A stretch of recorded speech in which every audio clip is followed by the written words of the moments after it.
Good afternoon. You're listening to the Mother's Justice Show on 11:50 a.m. KKNW. I'm your host, Reverend Walden. It's my joy to be on the air.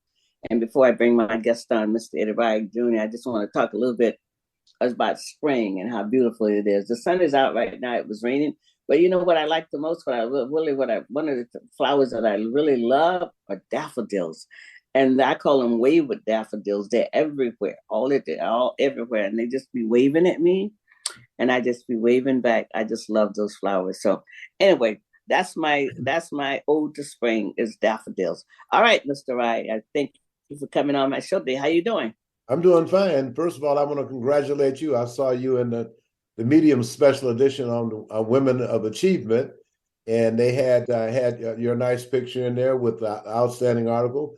And it was all documenting some stuff work you've been doing over the years. So I want to congratulate you on have that. So if you haven't seen it, get a copy of that. See our Medium. It's still out there. It's the annual Women's History edition, and Reverend Harriet Walden is featured prominently in that edition. Well, thank you so much, Mr. Wright. I want to big shout out to Faith Brooks. She did a great job. She writes. She says, "I only write the facts." So, okay. She used to be. She was a deputy. She was the deputy sheriff on the Riker. Okay. So, anyway, so it was a great article, and I really appreciated that. So, anyway, I just wanted to have you on. You haven't been on in a while, and you usually come on and give an update. And I know that tomorrow is a day that we need to remember always. And I know you always have an event, and I just wanted to let you have some time to talk about that and any other things that you might have going on since you haven't been on in a while. Well, actually, tomorrow, April 4th, is the 55th anniversary of the assassination of Reverend Dr. Martin Luther King Jr. in Memphis, Tennessee, as he was down helping Black men primarily stand up as garbage workers and making sure they receive fairness and equity, and lost his life there. And prior to that, he had been arrested on a number of different occasions. I was just watched a special on Stokely Carmichael last week about how they organized in Mississippi. And the thing about it is that we cannot forget the path that we've come over. And we always didn't have the right to vote. People terrorize in certain places, including Florida, where they burned down a whole Black town, half of the town, because a Black man went to the polls to vote in the 20s. Yeah, so, that was in Orlando. Yeah. Mm-hmm. And we just, the vote is serious. And I mean, people lost their lives for it. I mean, all the gains that's been made through Dr. King is under attack or being almost neutralized, like the Voting Rights Act of 65 has been watered down. And the civil rights, you just don't really know what rights you have, because of the fact that, we have to continue standing up. And I had encouraged and I'm going to encourage, even the churches could take turns being at city council meetings, at county council meetings, taking turns going to the legislature when we have legislation that's going to benefit our community. So the people that came before us didn't have the same opportunity to go to meetings and stuff. So they had to work it from the outside. We have a responsibility. We stand on the shoulders of many prominent civil rights leaders, and we need both men and women, and we cannot let them down. We cannot let our children down. We cannot let the children coming after them down. And right. It's important to get engaged, in your household. Even if your kids are 13 or 14 years old, talk to them about the importance of various policies and stuff, and also how to document things that might occur to them.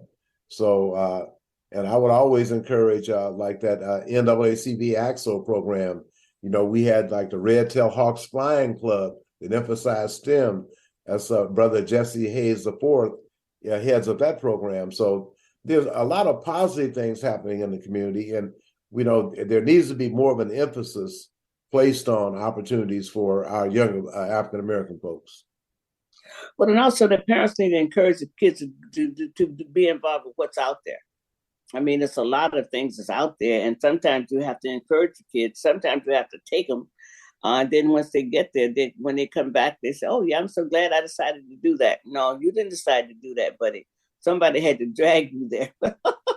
Yeah, but well, it's so but it's so engaging for them that when they get there, they have a good time. And sometimes, and especially when it's places where they don't have to, where they can feel comfortable in their skin. Sometimes they're not comfortable in their skins because they're in, environments where they're outnumbered. But if you're going to something for the NAACP, the Urban League, and some of these other church groups, the young people should be encouraged to go in.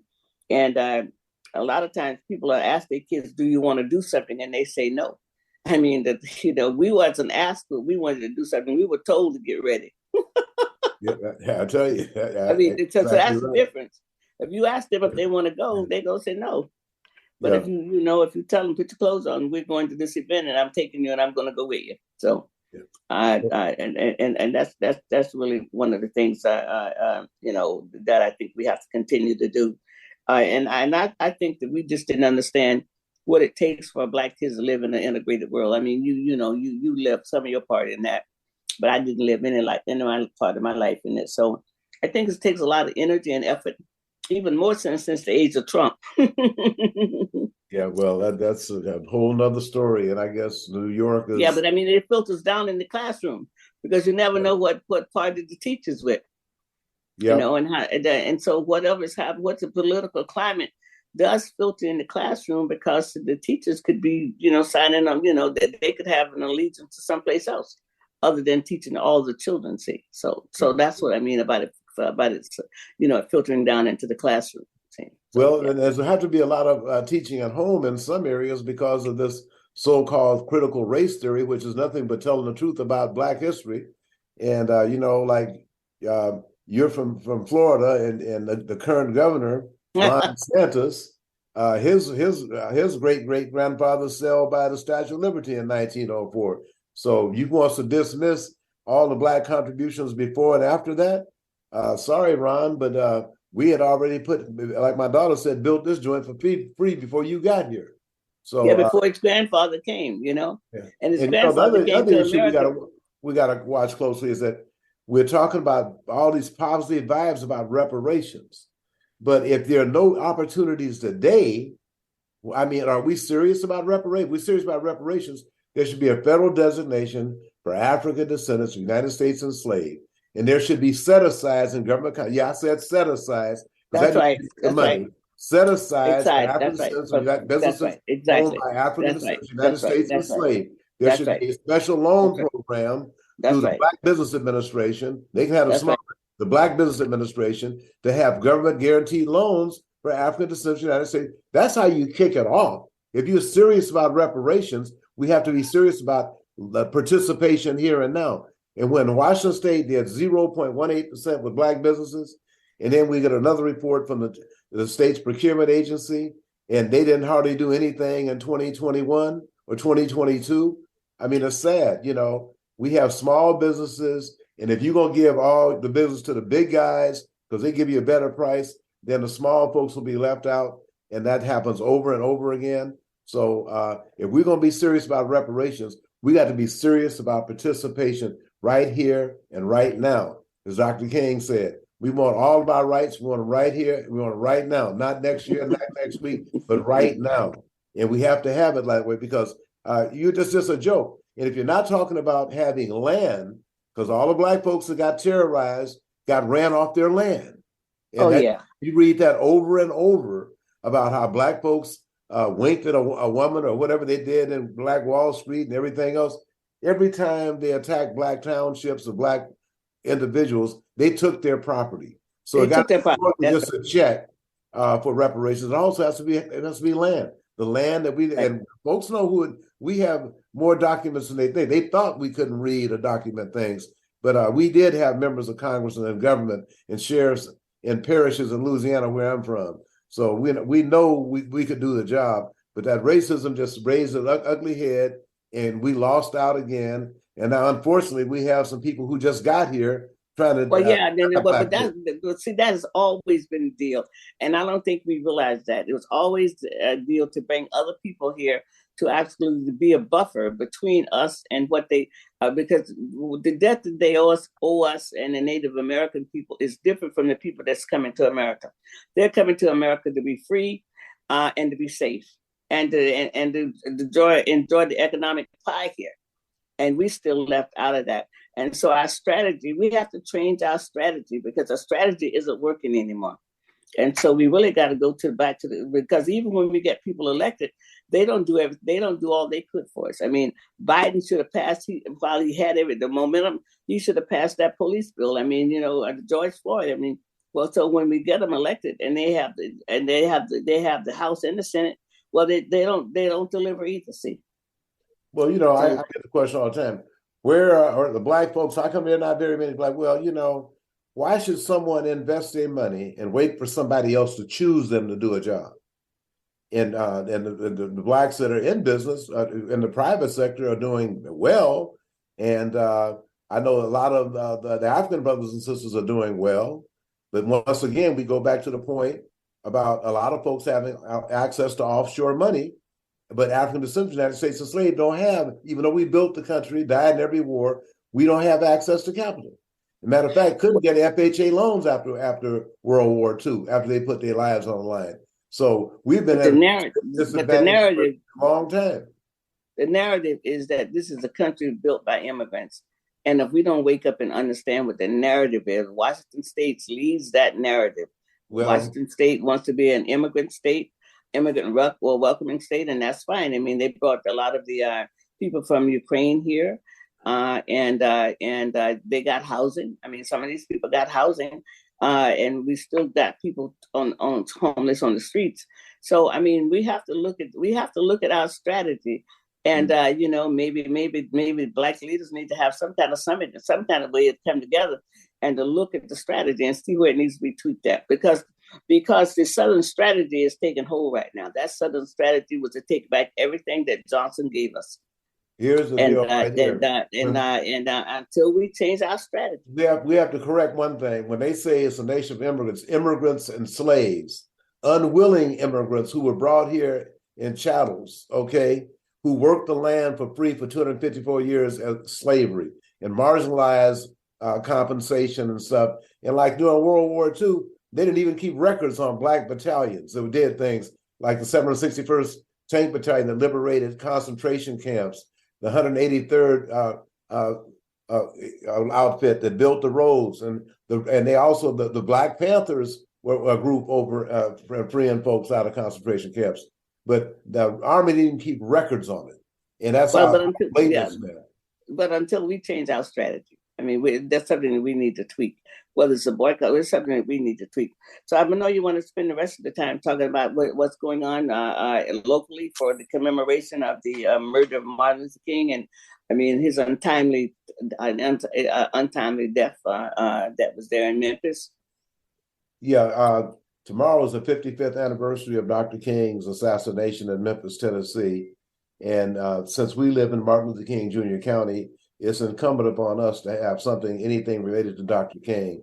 Mm-hmm. We do to work with Sade Amore, who is the chair of the Seattle Martin Luther King Organizing Coalition. That's the annual holiday event. The Martin Luther King Commemoration Committee also has a Black History event. And this is a very significant event because this is the 55th anniversary of the assassination of Dr. King.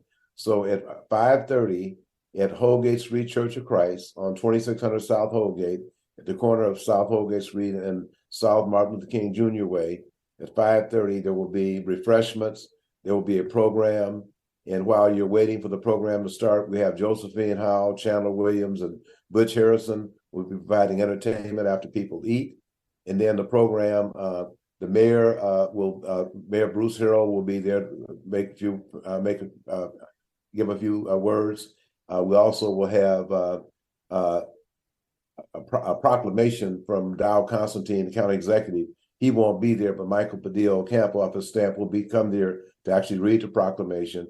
And the message will be delivered by Bishop Reggie Witherspoon of Mount Calvary Christian Center. And also, I don't remember his other title, but he has a number of churches under him. And it's something that we have to do. We're encouraging everybody listening, if you can let everybody know, it's 6:02. If you belong to a church with a bell, or if you're driving down the street, so if you honk 50, 55 times, you might disturb somebody. But we're asking the churches to ring their bells 55 times in memory of the number of years that Dr. King has not been with us through gun violence and hatred that still permeates the social environment in America, unfortunately, but that's just the way it is. Well, that's just the truth, and I think it's so imperative that we keep this alive and empower the young people. I mean, because somehow we we have not connected them to why Black history is important. Because really and truly, I mean, if we lose understanding the debt we owe Dr. King. Yeah. And all of these people who came, I mean, they A. Philip Randolph, I mean, all of these people, we owe them a debt. Mm-hmm. I've been impressed with the way Sade Moore, the chair of the CLMLK Organized Coalition, every year they have interns that are paid. Yeah.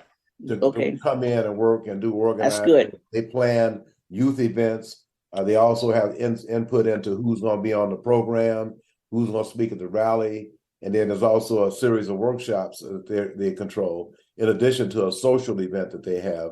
So I'm pleased with, and Sade's in her early 30s, but well, that's good. That's good, and and I stand corrected on that, because there are some pockets of things that's going good in America.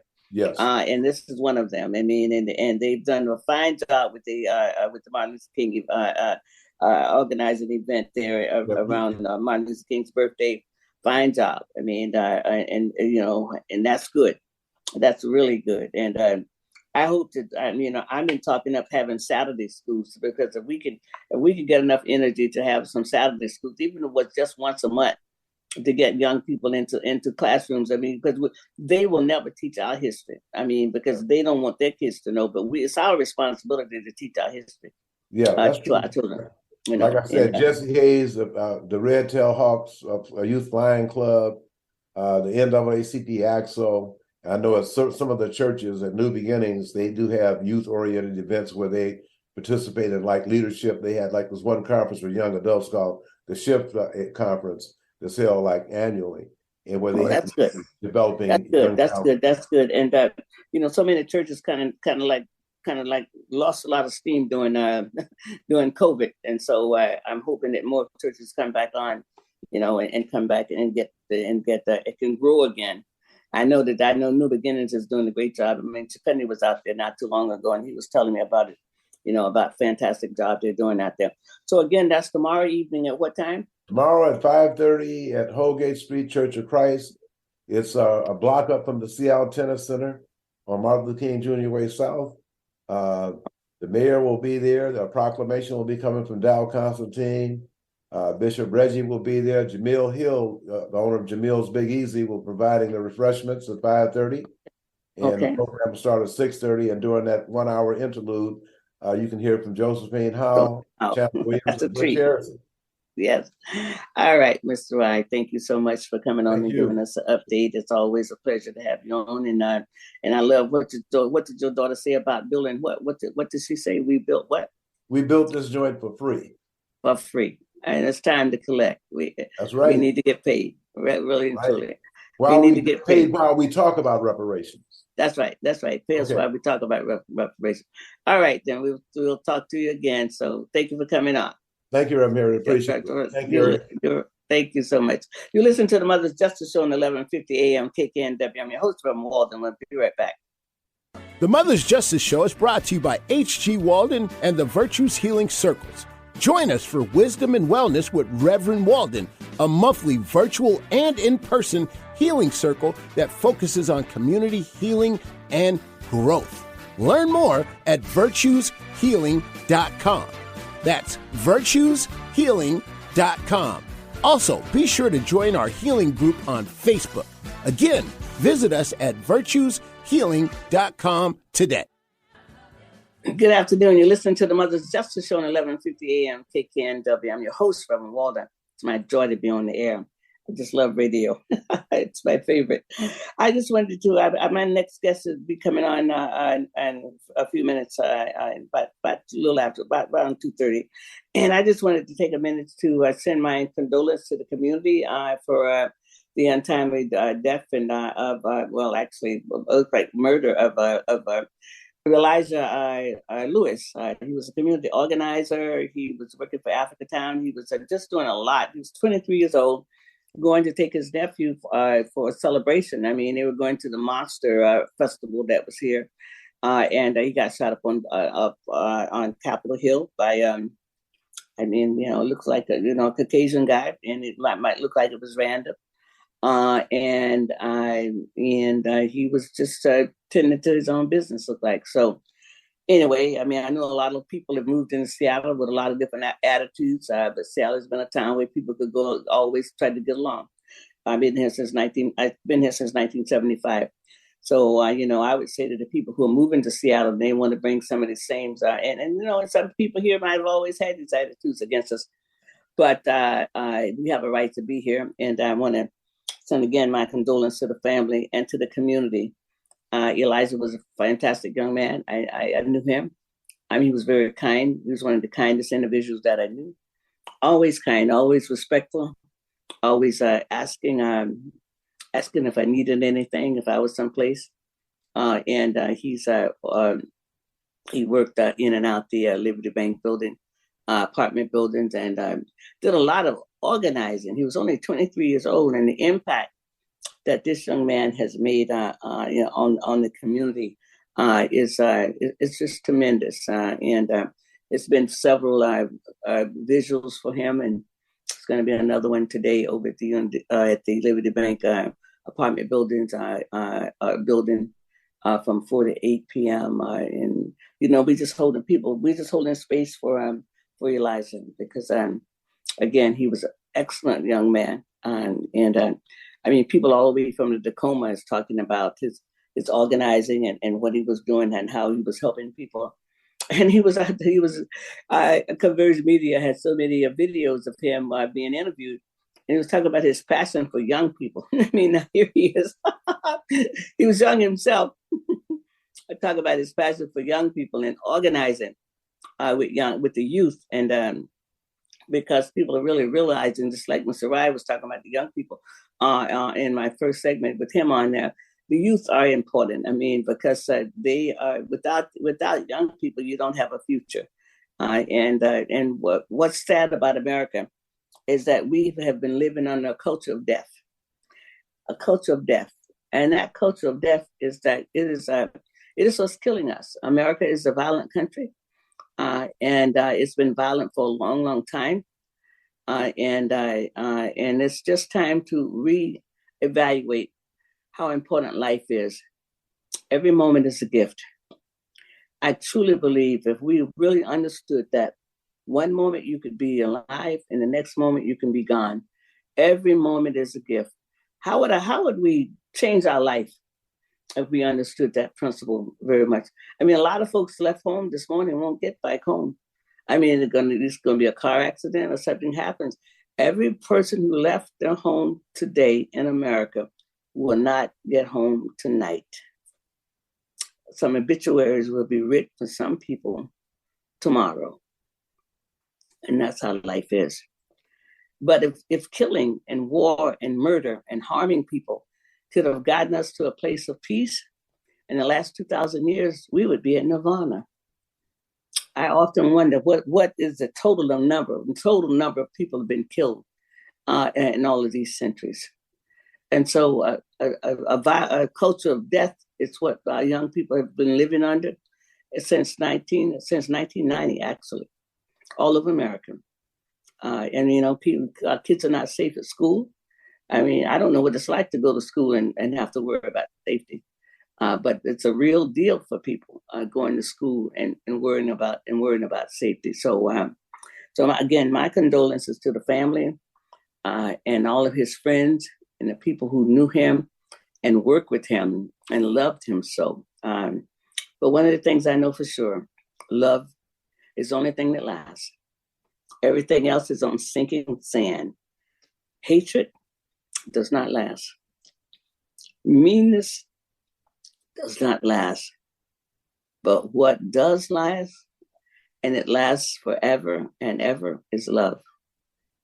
And so I want help in creating a culture of peace. What would it look like? What would it look like if we just visualize peace? What would the system look like? All of these systems that we have. If we had peace, we would have a lot less people incarcerated. We would have a lot less people in traumatized with mental illness. Why can't we create a culture of peace that's available? Just like we can create a culture of violence, that Hollywood has helped with that. Hollywood has really helped with that. Hollywood has helped with that, with the violent games that people buy their kids, and then all the violence that's on the television and on the theater.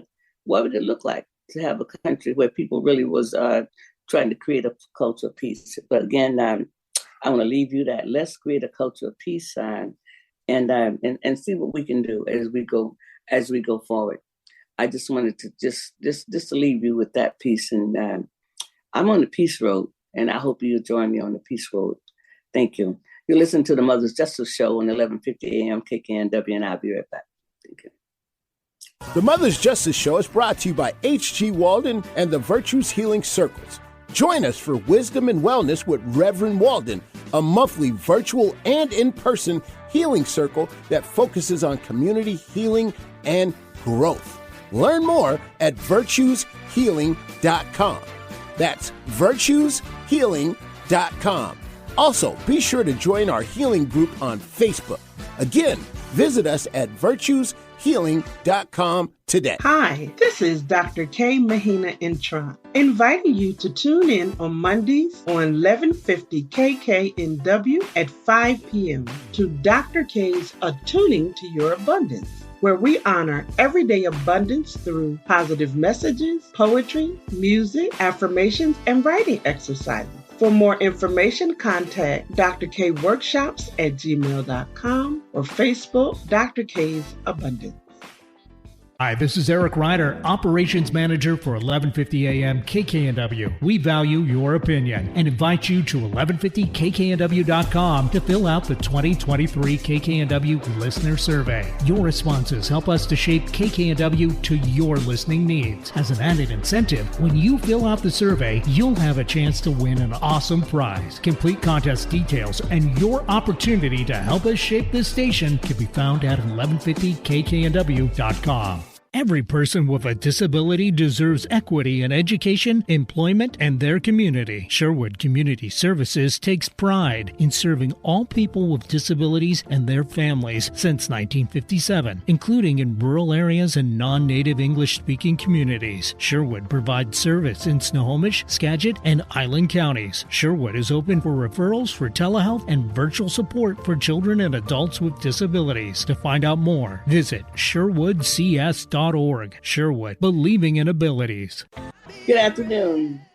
You're listening to the Mother's Justice Show on 1150 AM KKNW. I'm your host, Reverend Walden. It's my joy being on the air. I really like Ruthie Foster, when she says she want to be ready when joy comes back around.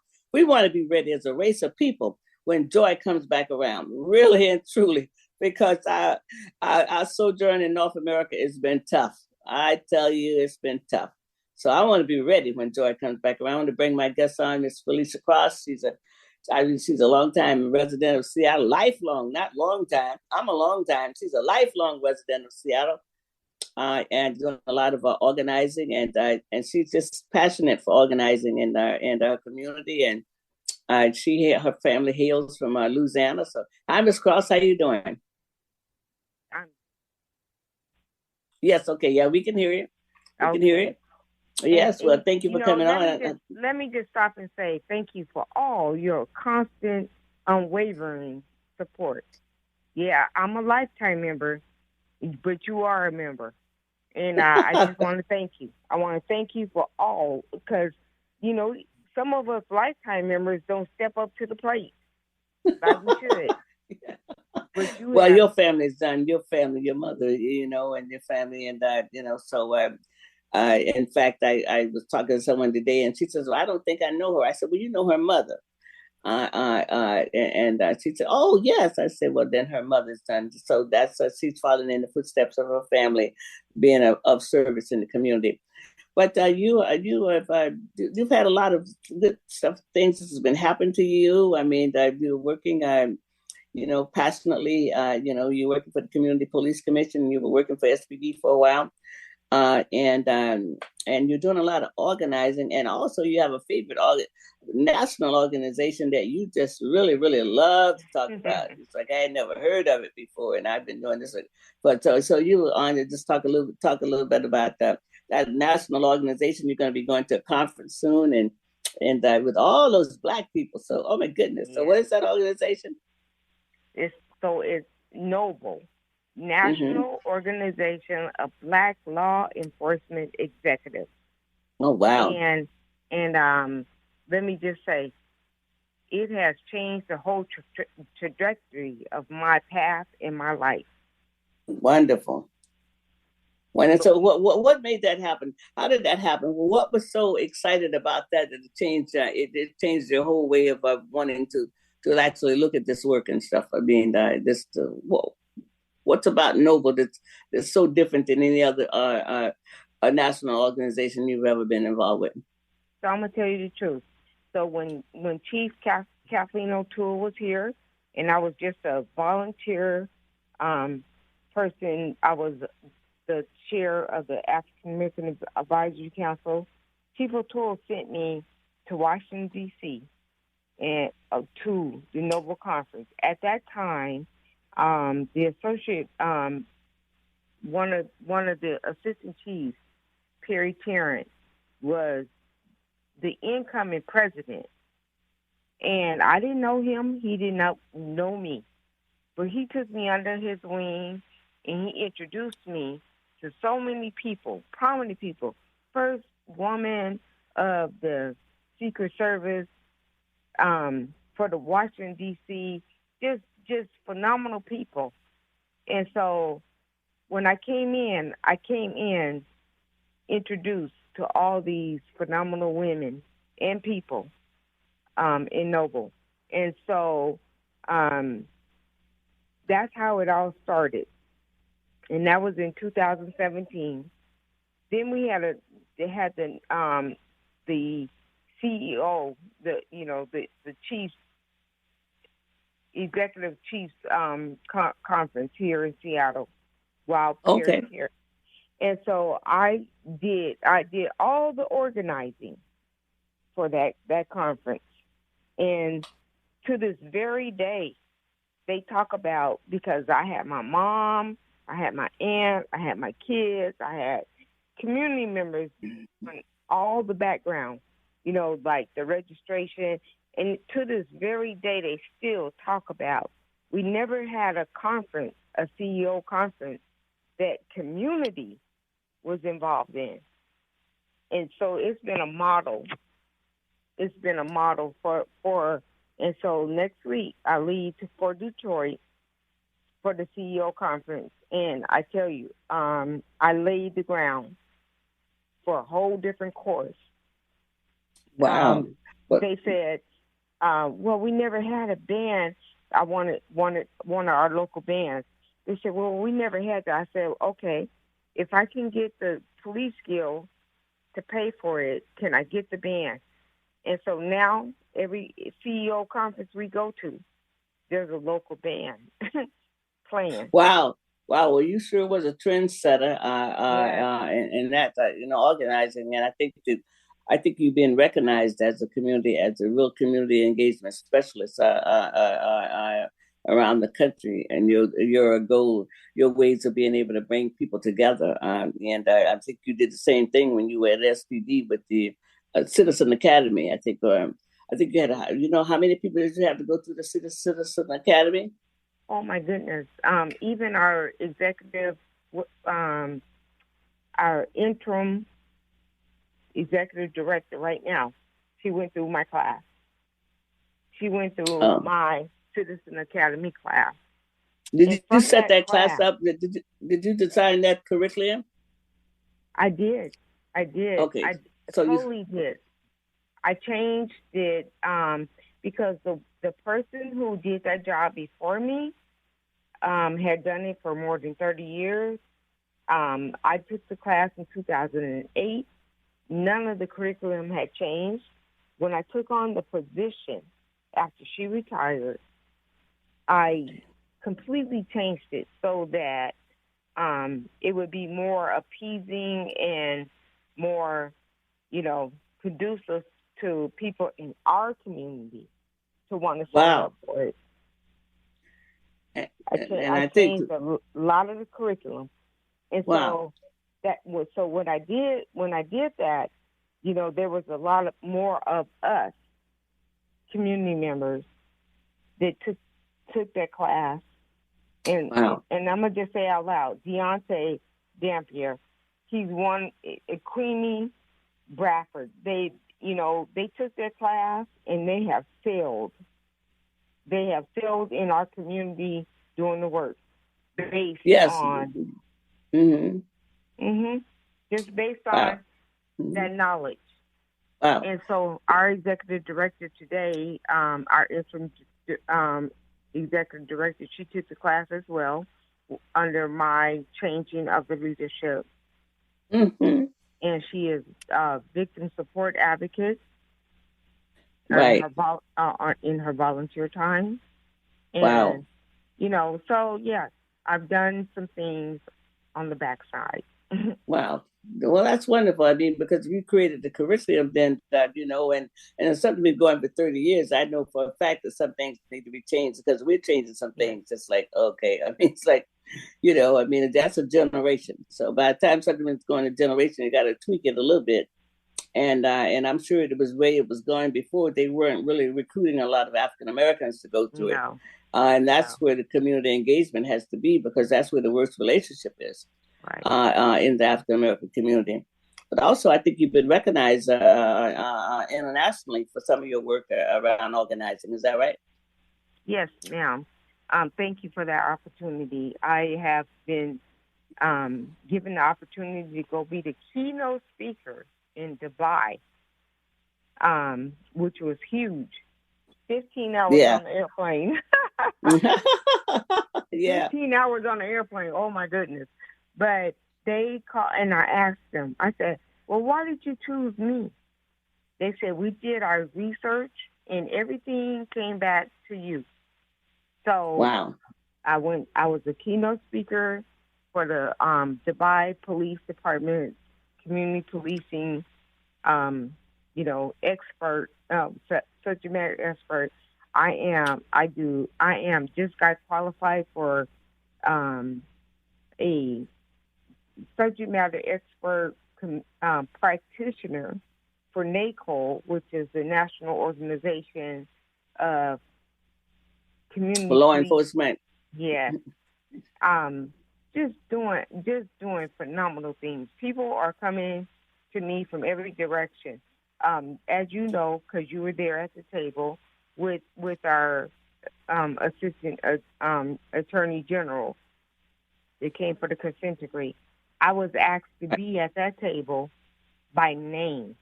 They called me by name to be at that table. And so, I'm passionate about my community. I'm grateful to have a position where I can, do the organize. work I love and organize. And I thank you.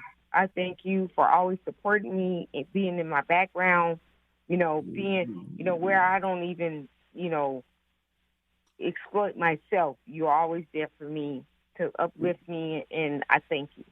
I thank you for that. Well, you're welcome. And then you do good work, but more than that, you were already doing the work before our paths crossed. Okay, you were already out doing work.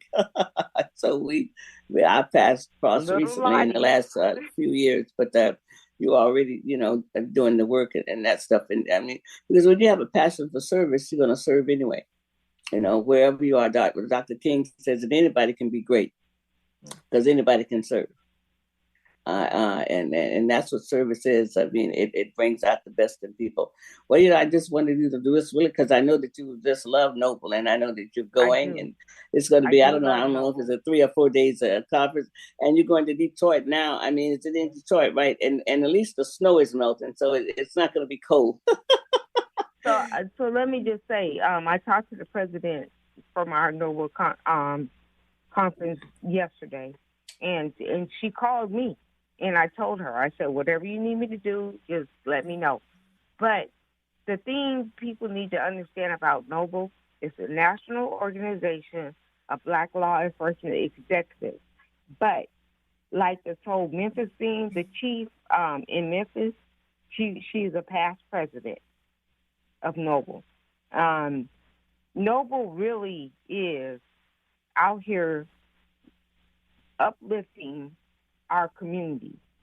It's on the law enforcement side, but they talk about, being on the inside, working to the outside.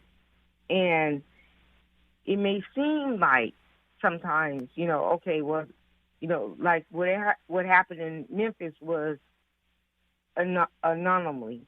But they talk about doing the right thing for our community. So when you hear N.O.B.L, don't just see the uniform. See the people in the uniform. Right. Well, and I think that's what you bring. That's what you bring in, and that's one of the reasons why the community really are standing behind Detective Cookie, because people have been able to see her beyond the uniform, and the fact that she's have a suit against the city that I mean, she's not talking about it, but she has an attorney, and we'll be trying to get him on to Mother's Justice Show. But people are standing with her because people have learned to see her beyond the uniform, and that's sometimes that's a hard thing to do because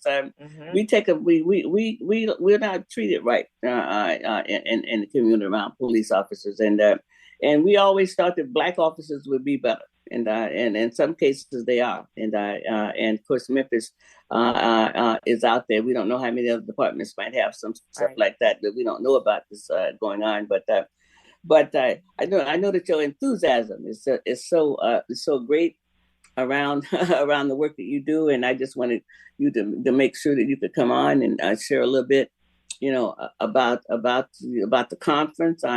And also, you will be going to another conference. You'll be going to NACO in Chicago when it's cold. In November. Oh, yeah.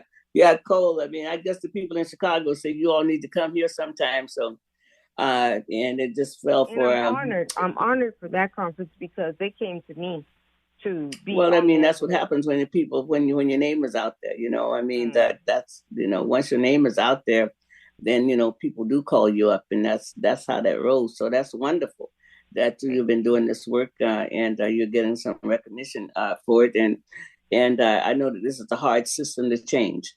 I mean, truly it is. It's a hard system to change. And I know that you're making an impact, and this is wonderful. And I just wanted to give an opportunity to express, talk a little bit about what gives you joy. And organizing gives you joy. So, yeah. It does. It really does. Yeah. It does.